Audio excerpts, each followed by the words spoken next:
Hello friends, welcome to How to VLAN channel. This is DBA VLAN stream. In this video, we are going to see how to create a table with the records for your lab. Actually, I am shooting for a lab exercise, so I'm creating some tables with records in them, which I'm going to use it for my lab exercise. I thought I share this as a knowledge sharing content. So please stay with me. Let's get started. Okay, so we are going to use the application user we created in our last video.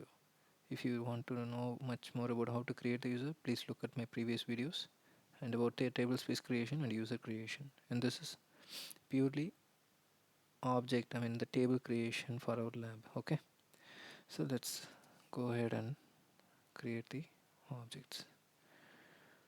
So as usual, let me clear the environment and let's verify if you are in the right environment. Yes, we are in the right database. 12.2, but it's the same case with 19c. There are some features and some additional features or options will be there, but for my purpose I need it in 12.2, so I'm creating it in 12.2. Okay, I'm going to connect I connect it as this way, SQL plus space this, or after I perform this is one way. Okay, the other way is I connect it as a SQL plus no log, and con is actually an abbreviation of connect. Okay, I'm connected. Who am I connected as? This is the user, and I already got some quota, guys, so I'll just show you.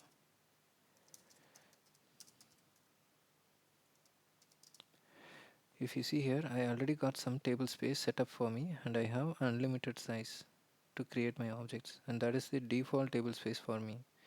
So I don't need to call out any table space name in my table creation statement. And like I said, it's a very quick video and it's about creating tables with records. I'm least bothered about the column definition of the table. All I need is one ID column and a text column all in the table.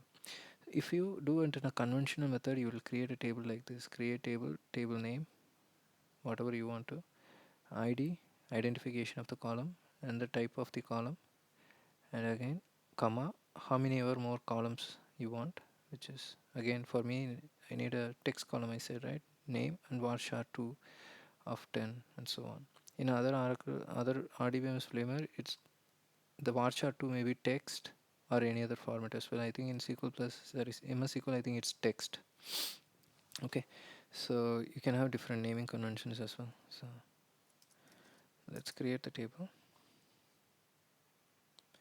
I'll show you. Okay, see here, this table is created, right? And if I show you, before really I wanted to show you what are, how many tables are there in my database, in my schema. See, when you do user underscore table space, you are probing your entity, which is your schema, and you do not have even a single table. Doesn't mean that you do not have anything in the database. There are many tables in the database, but is user tables, okay, with this within your schema. Okay, so there is no object. Now let's create a table. This is, like I said, conventional method. Now if I run this query, it will start showing up, right? It starts showing up. So but I'm not really interested in this table. Okay, anyway, just show you, for example, to show you where it sits. If you see here, the table name is test and it is sitting on the table space app01. That's why we had unlimited quota. Okay, let's drop this table because I don't want this table for my testing purpose. And if you do this cascade drop table purge, if you do with the drop table test purge, it will actually purge it from the recycle bin as well. Okay, just be aware. Now let's create the table. So here you see, create table, table name as select from dual connect by level less than 1000. This is a row source generator. Okay, so I'm using level as one of the columns which comes from the dual table because we have a level less than 1000. So from 1 to 1000, 1 to 999 you will get the level ID, so that goes into the ID column. And we are doing a mod function of level, and we have 10, so 1 to 10, 1 to 10, again and again it will start repeating. Okay, and then part ID. So let's populate this and say, and then I'm creating a text string, right pad, with padding as x for 200 character length. So we'll create the table and describe it and see how it works. I'm just looking to create a 1000 record table. It's happening now. Okay, it's completed. So let's check the description of this table. Okay, you see here id number, part id number, id string 1000, 4000. It's a maximum length of varchar2. Anything more than this will become long or lob columns. Okay, character lob or binary lob, so they need to be stored out of or in the table space. So there are many options for storing lob, but we will deal with that later.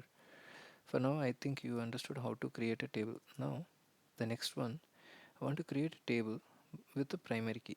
How do I do? This is the procedure, the same above statement, but I have an alter table statement to add a constraint which is a primary key on id column.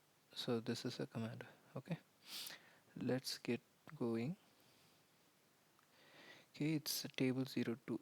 You notice here table 01 and table 02. Okay, let's proceed. Table is created, and the id column is really unique. Alright, let me describe.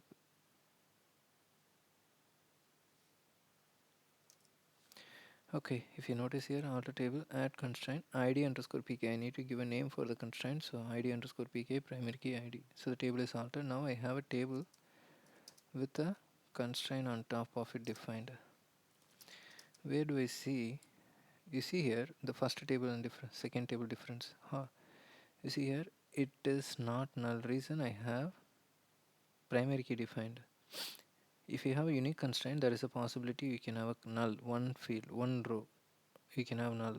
But in primary key you cannot have null. Difference between the unique constraint and primary key is the primary key can be referenced by a referential constraint, and primary key cannot have not null value, but unique constraint can have one null value, and then rest all fields can be non-null with unique value.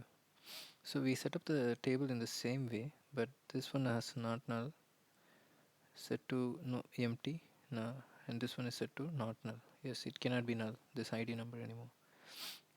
Okay, so if I query constraint name and constraint type from user underscore constraints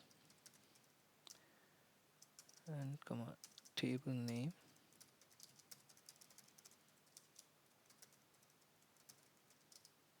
alright, so let me just set this to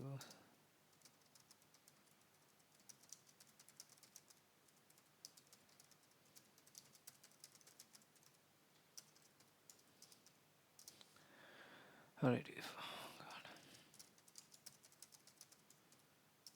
If there's a pain in Oracle SQL Plus, but always use SQL Plus for your operations. For a developer, SQL developer is also useful, but anything that you do it in a which is for a very long time, say for instance your SQL Plus session is going to last for a long time, try using command line as much as possible. To start, if you're starting to learn Oracle, you can use SQL Developer.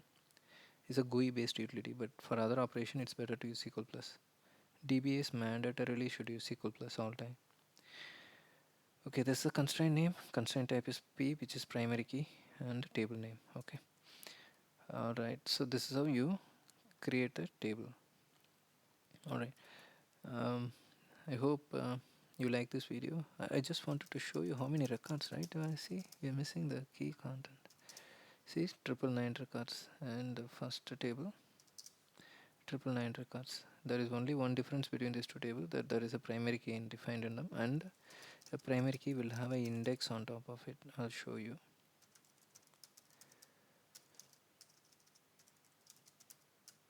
show you.